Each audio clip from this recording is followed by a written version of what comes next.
The Resilience Matrix is part of the GERFEC National Practice Model and is designed to help practitioners assess and analyse children and young people's identified needs. Let's remind ourselves of how the three parts of the National Practice Model work together. Well-being indicators are used in the beginning to identify if there's a cause for concern and if there's a need for an assessment. My World Triangle builds on the well-being indicators and allows the further gathering and pulling together of key information in a holistic and ecological way. The Resilience Matrix supports deeper analysis and is especially useful in more complex situations or those which generate acute concern or uncertainty, although it can be used at any stage to help shape analysis. It is the Resilience Matrix we are going to focus on in this video, so let's look at how it works in practice. The idea of the matrix is to help you assess both the negative and positive factors that are shaping a child or young person's life. It is meant to give a snapshot of their current situation, a quick way to get a grasp on what's good and what's bad. The matrix is not intended to be applied mechanistically. It is designed to help you think, rather than to do the thinking for you. 4 headings are used to plot factors affecting a child or young person: vulnerability, adversity, protective factors, and resilience. Strengths and adversities often coexist, and it's important to remember this when thinking through a child or young person's current predicament. Let's look at what should be considered under each heading. Vulnerability. These are the characteristics of the child or young person, their family, the wider community, and the functioning of professionals which may threaten the child or young person's healthy development or safety. For the child or young person, this could be illness, a disability, their temperament, or perhaps past experiences. For example, a child who's been bullied in the past might struggle to make friendships and may themselves display aggressive behaviours. Are the parents' expectations of the child or young person out of kilter with their stage of development or their abilities? Is it affecting the child's self-esteem? Have the parents themselves had a challenging past which makes parenting difficult for them? It is important that care is taken to ensure the child or young person is not made to feel blamed. Adversity. This covers life events, circumstances and relationships the child or young person is currently experiencing, which may challenge or threaten their healthy development or lead to harm. This could be things like poor housing, recent loss or separation, racism, domestic violence, illness, neglectful parenting or insecure attachments. Again, think about the parents' individual histories, as this may give clues about the source of the problems in the care of the child or young person and be significant in the assessment of risk and needs. A child or young person can continue to suffer from the effects of past adversity. Chronic ongoing neglect means they can suffer from the accumulated effects of earlier neglect, as well as the ongoing effects of unmet need. So issues may well be noted under both the heading of vulnerability and adversity.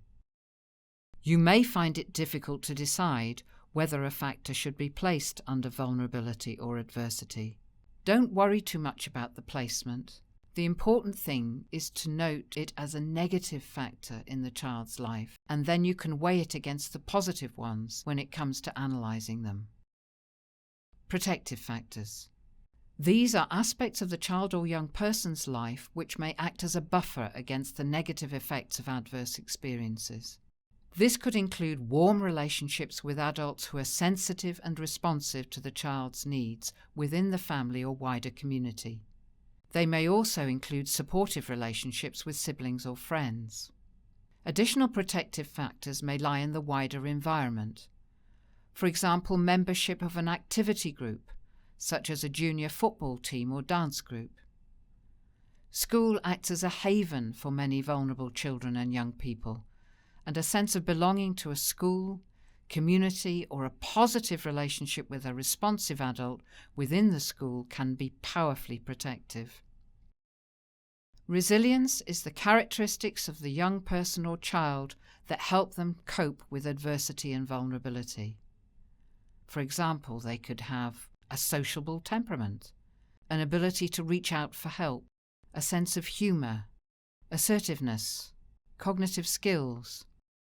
These characteristics could also be apparent alongside problem-solving skills, a language for feelings, healthy assertion and self-efficacy, emotional self-regulation.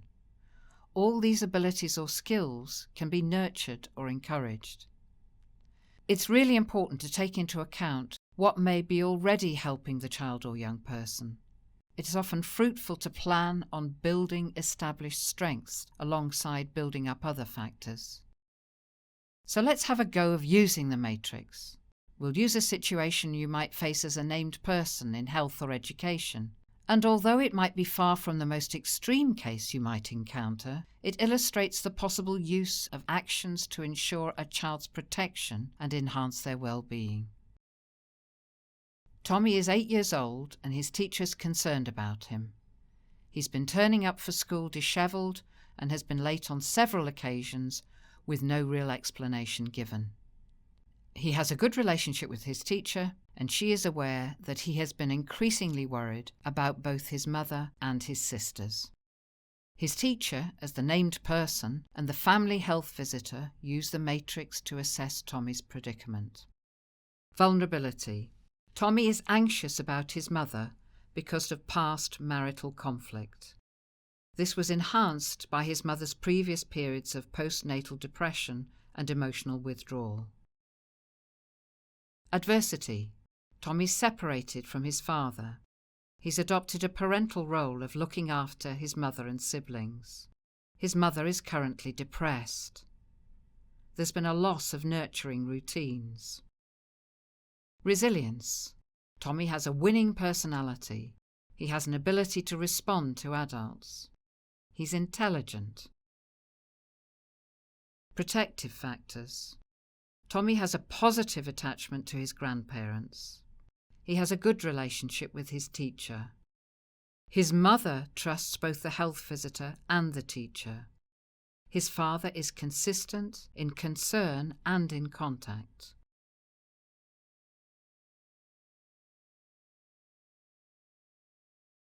When collecting information, consider whether or not it's proven fact or tentative, received directly or second-hand, fact, opinion or hypothesis, one-off or part of a pattern.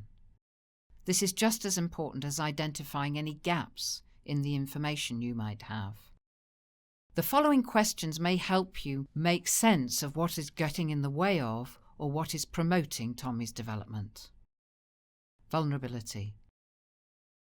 What has been the impact of the adversity on Tommy, focusing particularly on factors in the past that have made him more vulnerable to problems now? Adversity.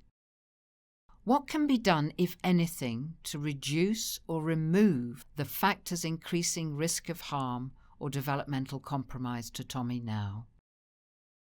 Protective factors. What protective resources can be introduced, harnessed or supported that may support healthy development for Tommy, recovery and protection against harm? Resilience. How can Tommy be helped to benefit from existing strengths and resources? How can the helping systems work together effectively to support strengths and build strategies? Analysis. It's clear that not only has Tommy experienced positive care in the past, but there are also supportive adults readily available to him and his sisters who are able to offer a combination of respite care and contact during what seems to be a temporary crisis. It does not appear to be necessary at this stage to extend professional involvement beyond the supports currently offered by his teacher as named person and the GP and health visitor. Aims. To enhance caregiving and security for Tommy in mother's care, to maintain his attachment to his father, to enlist family support to bolster maternal care and increase Tommy's security, to re-establish routines and emotional nurturing in his home base. Actions.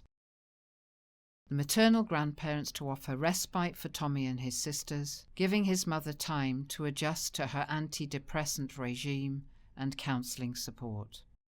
Contact with his father to continue on a regular basis, with Tommy having weekly individual time with him.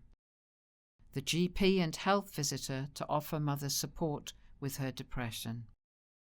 Remember, if this was a real plan, every action would also have a timescale for completion or review date against it, and our review of the child's plan would be structured to assess the effectiveness of specific actions towards agreed outcomes. In particularly complex or worrying situations, it's important the analysis produces a plan that enables professionals around a very vulnerable child or young person to contribute towards their support and protection. For example, scheduling the regular weighing and measuring of a baby's growth whose continually decreasing weight is causing serious concern. Setting up weekly direct contact with a vulnerable young person. Arranging therapeutic help for a disturbed youngster who places themselves at risk, or to arrange relationship work with parents with problems involving conflict and violence. The plan should bring practitioners together to work towards a common goal. The underpinning question is, in what ways will the agreed interventions have a positive impact on the child's life, and how will we know? Signs of progress. Professionals already involved can use the matrix with the family to not only pull together observations of the initial worries, but also to review and measure the effects of the planned actions. The particular advantage of using the matrix, in the likes of the example above, is that it keeps a focus on Tommy's circumstances and well-being when there's a chance, albeit unintentional, that the concerns about his mother's mental health could lead to the clear picture of Tommy's need being lost. Hopefully the supports offered will be sufficient to help Tommy during what would appear to be a short-term crisis. But should these prove to be insufficient, close consultation with family members will be vital. It may even be necessary eventually to broaden the range and expertise of professionals working with Tommy and to allocate the role of lead professional to a single worker amongst them. However, as the analysis of his circumstances shows, Tommy appears to have clear commitment, energy and resources available from his extended family, and efforts should be concentrated on bolstering their resilience and energy as the crucial people currently caring for Tommy. That's the end of our short guide to using the Resilience Matrix. Further information on the Resilience Matrix, GERFEC practice model, and assessment and analysis of children and young people's well-being can all be found on the Scottish Government's website.